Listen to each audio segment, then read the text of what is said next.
بسم اللہ الرحمن الرحیم۔ السلام علیکم ویورز، آپ دیکھ رہے ہیں YouTube channel F B knowledge hub. میں محمد فیاض۔ آج ہماری بلوچ کی تاریخ کا چوتھا پارٹ ہے۔ اس میں ہم آپ کو بتائیں گے کہ بلوچوں نے بویا حکمرانوں سے کس طرح جنگیں لڑیں، کس کس کو شکست ہوئی، تو یہ سارا کچھ جانیں گے ہم اپنے اس ویڈیو میں۔ چلتے ہیں اپنے اس ویڈیو کی طرف۔ تو ویورز، وادی کرمان میں بلوچوں کی بدوباش اگرچہ قبائلانہ تھی، مگر اپنی آزادی کو وہ ہر قیمت پر برقرار رکھے چلے آ رہے تھے۔ بویا حکمرانوں کے زمانے میں تمام بلوچ قبائل سردار اعلیٰ امیر علی خان بن زنگی خان تھے، جو عوام میں ابن کلہدی کے نام سے مشہور تھے۔ سردار امیر علی خان اور اس کی حکومت کے لوگ اگرچہ جنگجو اور بڑے بہادر تھے، مگر گرد و پیش کے بادشاہوں سے بگڑنا پسند نہیں کرتے تھے۔ وہ جب بھی ان پر حملہ کرتے، یہ انتہائی ملحمت سے پیش آتے اور معقول خراج دے کر صلح کر لیتے۔ باوجود اس کے نہ کبھی سردار امیر علی خان نے کسی بادشاہ کے دربار میں حاضری دی اور نہ اس کی قوم میں سے کوئی شخص کسی حکمران کے حضور پیش ہوا۔ انہوں نے ہر حال میں اپنی خودداری کو ملحوظ خاطر رکھا۔ علی بن بویا نے اپنے چھوٹے بھائی احمد بن بویا کو ایک بہت بڑا لشکر دے کر کرمان کی مہم پر روانہ کیا۔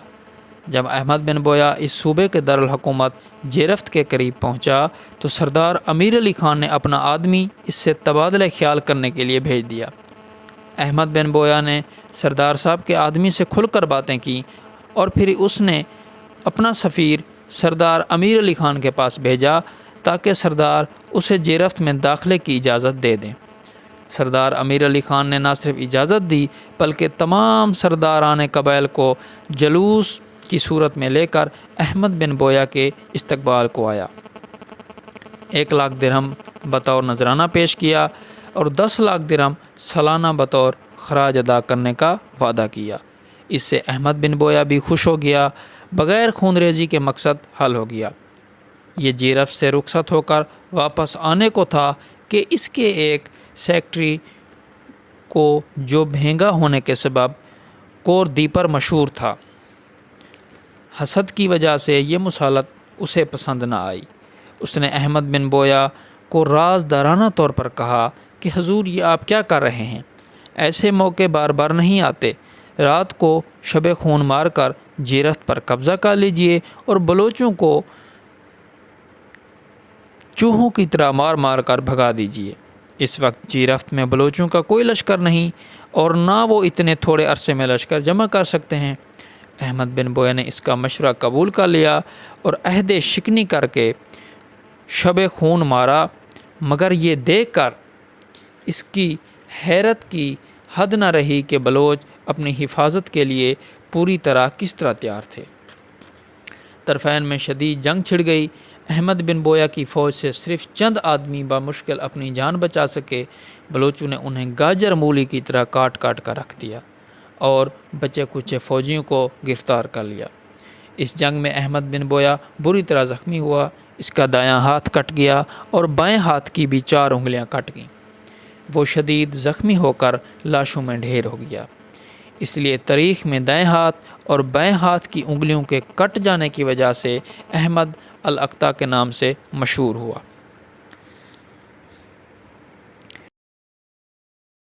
سویرے سردار امیر علی خان نے اپنے فوج کو حکم دیا کہ احمد بن بویا کی لاش کو تلاش کریں۔ اتفاق سے نیم جان لاشوں میں احمد بن بویا زندہ مل گیا۔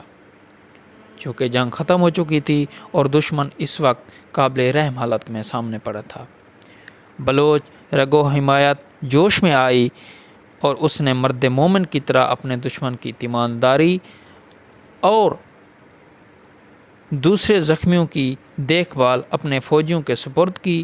صحت یاب ہونے کے بعد ان سب کو حراست میں لے لیا گیا۔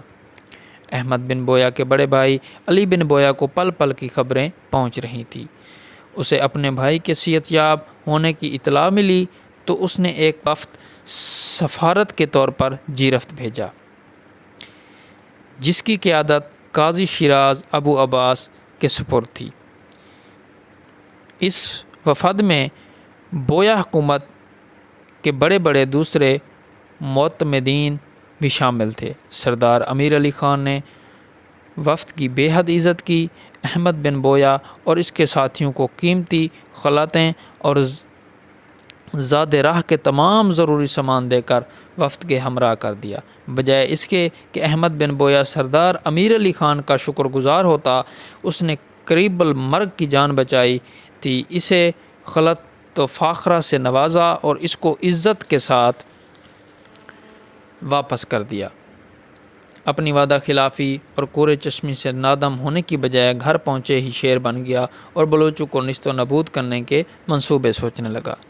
اس کے بعد احمد بن بویا نے مقابلے کے لیے ایک بہت بڑا لشکر جمع کیا اور بلوچوں کو صفحہ ہستی سے مٹانے کے ارادے سے روانہ ہوا، مگر سردار امیر علی خان بھی جھلائے ہوئے دشمن کی چالوں سے غافل نہیں تھا۔ اس نے حریف کو سرحدوں پر روکا اور اس تیزی سے اس پر حملہ کیا کہ سنبھلنے بھی نہ دیا۔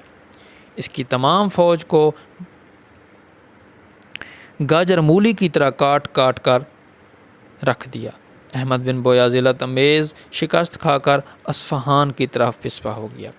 پھر تیسری بات احمد بن بویا نے بڑے بڑے ساز و سامان اور پوری قوت کے ساتھ بلوچوں پر حملہ کیا۔ اس دفعہ احمد بن بویا کا پلڑا بھاری تھا اور بلوچوں کو شکست ہوئی، مگر ان جنگی چالوں سے وہ اس قدر خائف تھا کہ جیرفت کی طرف پیش قدمی کرنے کی بجائے اس فتح کو غنیمت جان کر خوشی کے شادیانے بچاتا ہوا واپس روانہ ہوا، مگر سردار امیر علی خان نے اسے گھر تک باخیریت پہنچنے نہ دیا۔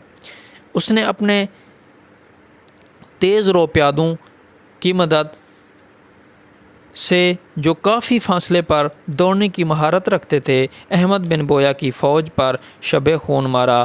اس رات بارش کی وجہ سے آسمان پر بادل چھائے ہوئے تھے، اس لیے ہر طرف اندھیرا تھا، دوست دشمن کی پہچان نہیں ہو سکتی تھی۔ صرف اپنی اپنی زبانوں سے وہ اپنے پرائے کو پہچان سکتے تھے۔ اس لیے بلوچوں نے احمد بن بویا کی فوجوں کے اکثر حصہ کو تحتے کر ڈالا، فتح نصرت حاصل کر کے مال غنیمت لوٹا اور واپس چلے آئے۔ تو ناظرین، یہ تھا بویا حکومت کے ساتھ بلوچوں کی جنگوں کا آغاز۔ تو اب تک کے لیے اتنا ہی۔ نیکسٹ ہم چلیں گے کہ کس طرح بلوچوں نے اور حکمرانوں کا ساتھ دیا اور بویا حکمرانوں کے ساتھ جنگیں ان کی جاری رہیں۔ تو اب تک کے لیے اتنا ہی۔ خیال رکھیے گا اپنا بھی اور اپنے اس چینل کا بھی۔ ملتے ہیں نیکسٹ ویڈیو میں۔ اللہ حافظ۔